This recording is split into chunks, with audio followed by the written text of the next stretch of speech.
అందరూ ఎలా ఉన్నారు? Welcome back to my YouTube channel Andhra spicy food. ఇవాల్టి వీడియోలో ఒక మంచి స్వీట్ రెసిపీని చేసి చూపించబోతున్నానండి. చూస్తేనే తెలిసిపోయేది కదా, డబల్ కా మీఠా అండి. బ్రెడ్ హల్వాని చేసి చూపిస్తున్నానండి. నా స్టైల్లో చాలా సింపుల్గా డబల్ కా మీఠా ఎలా ప్రిపేర్ చేయాలో చూపించబోతున్నాను. వీడియోని ఎక్కడా స్కిప్ చేయకుండా లాస్ట్ వరకు చూడండి. నా వీడియో నచ్చినట్లయితే ఒక లైక్ చేయడం మాత్రం మర్చిపోవద్దండి. ఇంకా ఎవరైనా నా ఛానల్ను సబ్స్క్రైబ్ చేసుకునే వాళ్ళు ఉంటే తప్పకుండా సబ్స్క్రైబ్ చేసుకోండి. డబల్ కా మీఠా ఎలా ప్రిపేర్ చేయాలో చూద్దాం రండి. అందుకోసం నేను ఇక్కడ ఒక మిల్క్ బ్రెడ్ని తీసుకున్నానండి. ఒక ప్యాకెట్ తీసుకున్నాను. దానికోసము ఒక ప్యాకెట్ బ్రెడ్కి వచ్చేసి 750 గ్రామ్స్ షుగర్ని తీసుకున్నానండి. ఇది పర్ఫెక్ట్ మెజర్మెంట్ అండి. ఇప్పుడు మనము బ్రెడ్ని ఏం చేయాలి అంటే ఒక 5 మినిట్స్ కొద్దిగా గాలికి కొద్దిగా ఆరబెట్టుకోవాలండి. బ్రెడ్ని ఫ్యాన్ కింద పెట్టేటప్పుడు మనకు ఇక్కడ ఎడ్జెస్ ఉన్నాయి కదండి, ఆ ఎడ్జెస్ని 4 సైడ్స్ కట్ చేసుకుంటున్నాను. ఒకవేళ మీకు వేసుకోవడం ఇష్టం ఉంటే అలాగే వేసుకోవచ్చండి. నేనైతే ఇక్కడ 4 సైడ్స్ దీన్ని తీసేసుకుంటున్నానండి ఎడ్జెస్ని.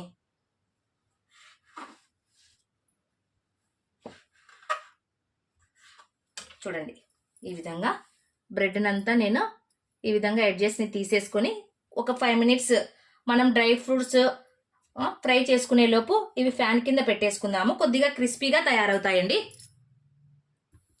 ఇప్పుడు స్టవ్ ఆన్ చేసేసి డ్రై ఫ్రూట్స్ని మనము ఫ్రై చేసేసుకుందామండి. ఇందులో 2 స్పూన్స్ నెయ్యిని యాడ్ చేసేసుకుంటున్నాను. చూడండి,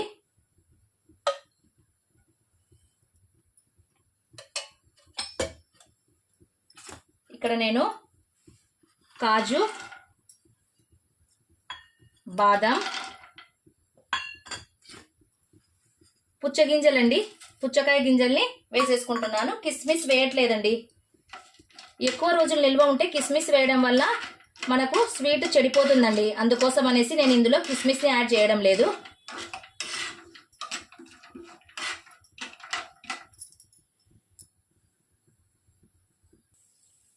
చూడండి, డ్రై ఫ్రూట్స్ బాగా ఫ్రై అయిపోయాయి కదా, వీటిని పక్కన తీసేసుకుందాము.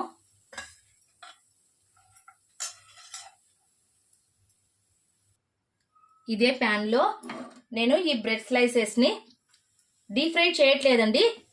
కాస్త కొద్దిగా నెయ్యి వేసుకుంటూ మనము దీన్ని బాగా రోస్ట్ చేసుకోవాలి. డీప్ ఫ్రై చేయడం వల్ల ఏమవుతుందంటే స్వీట్ వెగటు పుడుతుందండి. తినడానికి అంతగా కొద్దిమంది లైక్ చేయరు కదా, అందుకోసం అనేసి నేను కొద్దిగా ఈ విధంగా నెయ్యిని యాడ్ చేసుకుంటూ వీటిని డ్రై చేసుకుంటున్నాను. చూడండి,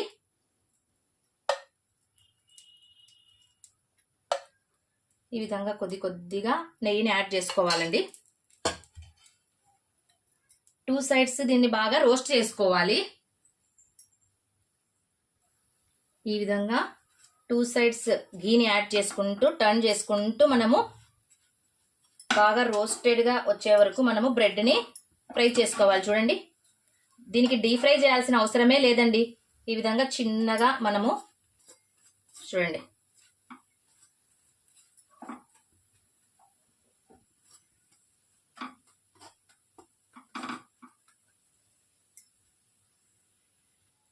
చూడండి చక్కగా రోస్ట్ అయిపోయాయి కదా. ఇప్పుడు వీటిని సైడ్కి తీసేసుకోవాలి. మళ్ళీ నెక్స్ట్ బ్యాచ్ వేసుకోవాలండి. అన్నిటినీ ఇదే విధంగా ప్రిపేర్ చేసేసుకోవాలి. చూడండి,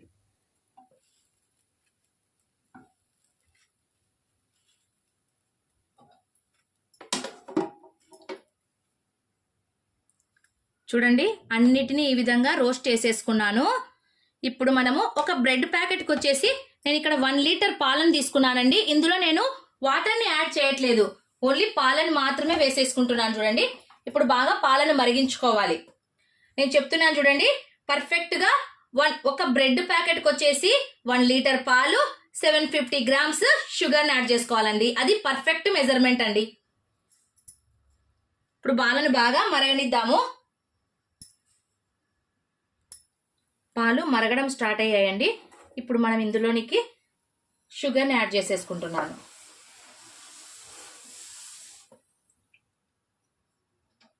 షుగర్ వేసిన తర్వాత బాగా కలుపుతూ ఉండాలండి.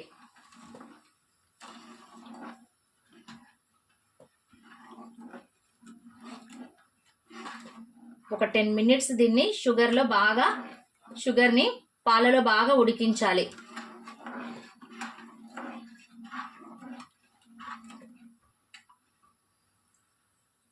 చూడండి పాలు బాగా మరిగిపోయాయి కదా.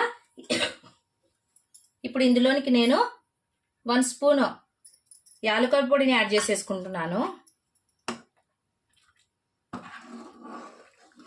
మనకు బ్రెడ్ హల్వాలో పాలు బాగా విరిగిపోయి కోవాలాగా కనిపించడం కోసము నేను ఇందులోనికి 1/2 చెక్క నిమ్మకాయలను పిండుకుంటున్నానండి, నిమ్మరసాన్ని. చూడండి ఈ విధంగా కొద్దిగా నిమ్మరసం పిండడం వల్ల పాలు అనేటివి బాగా మనకు కోవాలాగా విరిగిపోతాయండి. నిమ్మరసం వేసిన తర్వాత పాలను ఒక 2 మినిట్స్ ఉడికించాలండి. పాలు చూడండి విరగడం స్టార్ట్ అయిపోయింది కదా. మనం దీన్ని కదపకూడదండి. చూడండి చూసారు కదండి, ఈ విధంగా కదపకుండా మనం వీటిని ఇదే విధంగా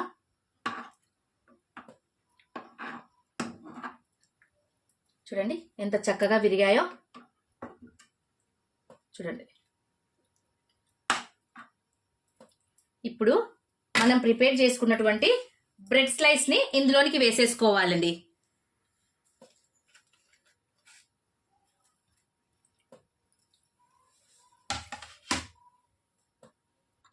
చూడండి ఇప్పుడు బ్రెడ్ స్లైసెస్ అన్నిటిని ఈ విధంగా వేసేసుకున్నాను కదా.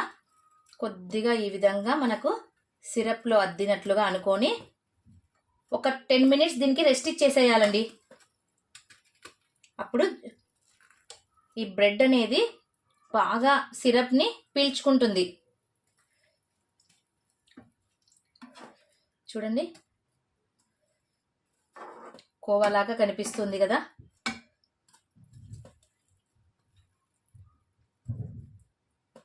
చూడండి పాలు విరగడం వల్ల ఎంత కలర్ఫుల్గా కనిపిస్తుందో కదా.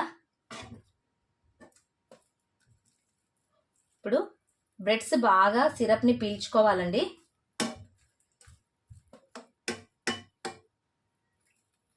ఒక 10 మినిట్స్ వీటిని బాగా చల్లారబెట్టుకుందాము.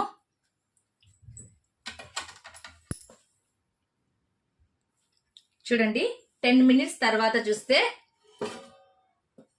నేను ఇక్కడ డ్రై ఫ్రూట్స్తో గార్నిష్ చేశానండి. చూడండి డబల్ కా మీఠా రెడీ అయిపోయిందండి. చూడ్డానికి చూడండి ఎలా కనిపిస్తుందో. చూడండి పాలు కూడా కోవాలాగా ఎలా విరిగాయో కదా.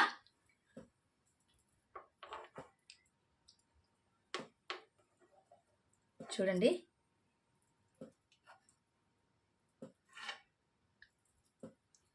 ఈ విధంగా కోవా బ్రెడ్ డ్రై ఫ్రూట్స్ తింటుంటే ఉంటుందండి.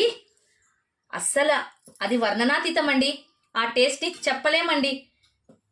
చూడండి చాలా అంటే చాలా సింపుల్గా చేసుకునేటట్లు బ్రెడ్ హల్వాను చూపించాను కదండి.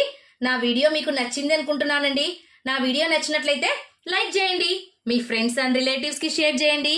మరిన్ని సింపుల్ అండ్ టేస్టీ రెసిపీస్ కోసం నా ఛానల్ను సబ్స్క్రైబ్ చేసుకోవడం మాత్రం మర్చిపోవద్దండి. Thank you for watching. Take care. Bye-bye.